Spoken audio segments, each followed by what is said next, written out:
మరి స్థానిక సమస్యల నిధులు విధులు కూడా అంతే ముఖ్యం. రిజర్వేషన్లతో పాటు కూడా స్థానిక సమస్యలకు నిధులు మరి చంద్రబాబు నాయుడు గారి హయాంలో అయితే ఆయన మనసులో మాట నిధులు విధులు కూడా సరిగా ఇచ్చింది లేదు. 2001లో అందుకే దారుణమైనటువంటి పరాజయం పొందడం కూడా జరిగింది తెలుగుదేశం పార్టీ. ఆయన 9 సంవత్సరాల కాలంలో 2000 కోట్ల రూపాయలు దారి మళ్లించడం జరిగింది స్థానిక సమస్యలకు సంబంధించి కాకుండా. రాజశేఖర రెడ్డి గారు స్థానిక సమస్యలకు ఆయన సీఎం అయిన తర్వాత ఆయన నిధులు విధులు కూడా కల్పించారు. మంచినీరైనా విద్య వైద్యకు ముఖ్యంగా వీటికి నిధులు విధులు కూడా కల్పించారు. మరి అందరికీ కూడా మరి చెక్ పవర్ కూడా కల్పించడం జరిగింది వాళ్లకు. అంతేకాకుండా ఈ స్థానిక సంస్థలకు ఎన్నికలైన వారందరికీ కూడా గౌరవ వేతనం కల్పించడం జరిగింది. ప్రోటోకాల్లో వాళ్ళని కూడా పెట్టడం జరిగింది. మరి అదే కాకుండా కౌన్సిల్కి ఎన్నికయ్యేదానికి కూడా వీళ్ళకి అవకాశం కల్పించడం జరిగింది రాజశేఖర రెడ్డి గారి హయాంలో. మరి చూస్తే ఈరోజు స్థానిక సంస్థలకు మరి ఈరోజు ఎన్నికలు జరగలేదు కాబట్టి 2 ఏళ్లుగా కేంద్రం నుంచి రావాల్సిన నిధులు 4000 కోట్ల రూపాయలు నిలిచిపోయినాయి. డిఆర్జీపీఎఫ్ కింద వచ్చిన నిధులు 350 కోట్లు అక్కడనే మురిగిపోయినాయి.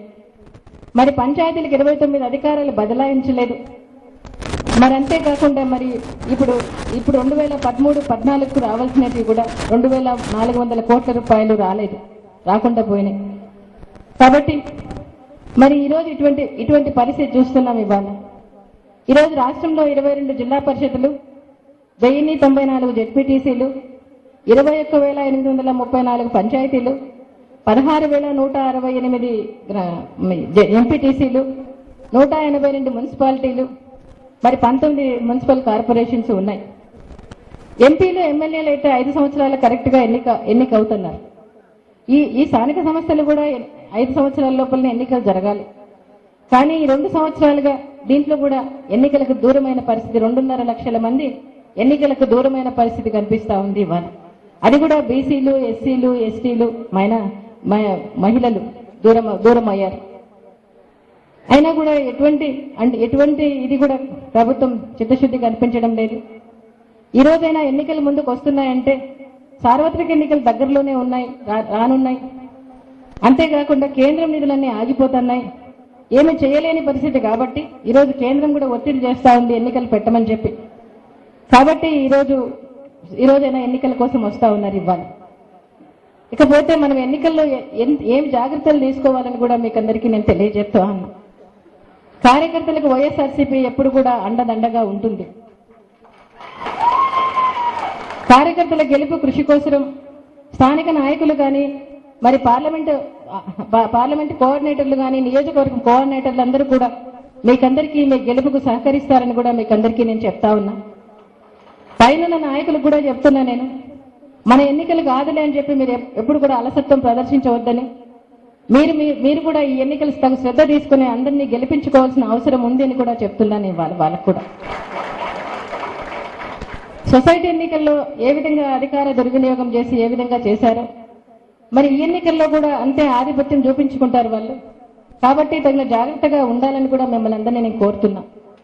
వీళ్ళిద్దరూ కుమ్మక్కు రాజకీయాలు చేస్తా ఉన్నారు. వాళ్ళకొక్కటే ఏకైక లక్ష్యం వైఎస్ఆర్సీపీని మరి జగన్ బాబుని దెబ్బతీయటం, రాజశేఖర రెడ్డి గారిని కూడా అప్రతిష్ట పాలు చేయాలని వాళ్ళ కోరిక. ఆ లక్ష్యంగానే నడుస్తారు, ఆ లక్ష్యంగానే మాట్లాడతారు కూడా. మరి ఈరోజు ఒకరికి అంటే వాళ్ళు కలిసైనా రావచ్చు. మరి ఇద్దరు వేరువేరుగా వచ్చిన ఒకరు డమ్మీ క్యాండిడేట్ గా వస్తారు. అంతేకాకుండా అధికార పక్షం పోలీసులను బాగా వినియోగిస్తారు, డబ్బు మద్యాన్ని కూడా బాగా తీసుకొస్తారు. వీటన్నిటికి కూడా మనం ఎక్కడికక్కడ వాళ్ళని కట్టడి చేసే చోట కట్టడి చేసుకోవాలి. తగిన జాగ్రత్తలు తగిన విధంగా ముందుకు పోవాలని మిమ్మల్ని అందరినీ కోరుతున్నాం. ఈ ఎన్నికలను పార్టీ ప్రతిష్టాత్మకంగా తీసుకుంటా ఉంది. మీరు ఆషామాషిగా తీసుకోవద్దని కూడా మీకు అందరికీ మనవి చేస్తున్నా. ఎందుకంటే మరి నేను కొన్ని చోట్ల వింటా ఉన్నా, వాళ్ళు అంటే ఇంకా ఎన్నికలు రావడానికి మామూలుగా అయితే ఇంకా 10 నెలలు టైం ఉంటా ఉంది. కాబట్టి ఈసారి ఈ ఎన్నికలు పంచాయతీ ఎన్నికలు పార్టీ రహితం గుర్తు కూడా లేదు. కాబట్టి మమ్మల్ని వదిలేయండి, మేము ఏదో విధంగా గెలుస్తాం. తర్వాత మళ్ళా వచ్చే ఎన్నికలకు ఎంపీ ఎమ్మెల్యే ఎన్నికలకు జగన్మోహన్ రెడ్డి గారికి వేస్తామని చెప్పి వస్తా ఉంది. ఆ విధంగా అంటున్నారని చెప్పి కూడా వస్తా ఉంది. కానీ అది చాలా తప్పు అవుతుంది. మన పార్టీ పుట్టి 2 ఏళ్లే అయింది కాబట్టి కూడా మనం పార్టీ బిల్డ్ చేసుకోవాల్సిన అవసరం ఉంది. అంతేకాకుండా ప్రజల్లో మనకున్న ఆదరణ ఇంకొక పార్టీకి లేదు కాబట్టి మన పార్టీ క్యాండిడేట్ గానే పెట్టుకొని మన పార్టీ క్యాండిడేట్ గానే గెలవాలని ప్రతి పంచాయతీ మీద కూడా వైఎస్ఆర్సీపీ జెండా రెపరెపలాడాలని కూడా మిమ్మల్ని అందరినీ నేను కోరుతున్నా. ఓవర్ కాన్ఫిడెన్స్ లేకి పోవద్దని కూడా మీకు మనవి చేస్తున్నా. ఎక్కడికక్కడ ప్రజల్లో మరి జగన్ బాబుకు బాగుందని లేకుంటే రాజశేఖర రెడ్డి గారి పేరు మీద బాగుంది కాబట్టి ఎలాగైనా గెలిచిపోతామని చెప్పి మీరు ఎక్కడ కూడా ఓవర్ కాన్ఫిడెన్స్ లేకి పోవద్దండి. వాళ్ళు ఏ విధమైనటువంటి అన్ని రకాల ప్రయత్నాలు చేస్తారు వాళ్ళు కాబట్టి మనం తగిన జాగ్రత్తగా ఉండాలని మిమ్మల్ని కోరుతున్నాం. ప్రజల్లో మనకు ఆదరణ ఉంది కాబట్టి మరి నాయకుల్లోనే కోఆపరేషన్ లేకుండా ఉంది కాబట్టి ఇవన్నీ కూడా నాయకుల్లో కోఆపరేషన్ మీరు ఒకరికొకరు అన్ని మర్చిపోయి ఐకమత్యంగా మనం ముందుకు వెళ్ళాలని కోరుతున్నాం. నాయకులు కూడా మన పార్టీని మనం బిల్డ్ చేసుకోవాలి.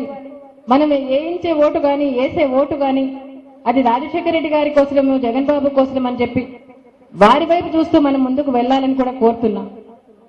మరి అంతేకాకుండా ప్రతి పంచాయతీ కూడా మనం గెలవాలి కాబట్టి మనం గెలిచే పార్టీ కాబట్టి మరలా ఫ్యూచర్లో వచ్చే పార్టీ కాబట్టి ఈ రోజు నేను అందరికీ చెప్తున్నా ఒక్కొక్క పంచాయతీలో కూడా 2, 3 రావచ్చు నిలబడాలని చెప్పి. కానీ మీరందరూ కలిసి స్థానిక నాయకులతోటి మరి ఎమ్మెల్యే నియోజకవర్గ కోఆర్డినేటర్లతోటి పార్లమెంట్ కోఆర్డినేటర్లతోటి కూర్చొని ఒకరి సర్పంచ్, ఒకరు ఉప సర్పంచ్, ఒకరు ఎంపీపీ, ఒకరు ఎంపీటీసీ అలాగా తీసుకొని అన్ని ఎన్నికలు కూడా మనం గెలవాలని మిమ్మల్ని అందరినీ నేను కోరుతున్నా.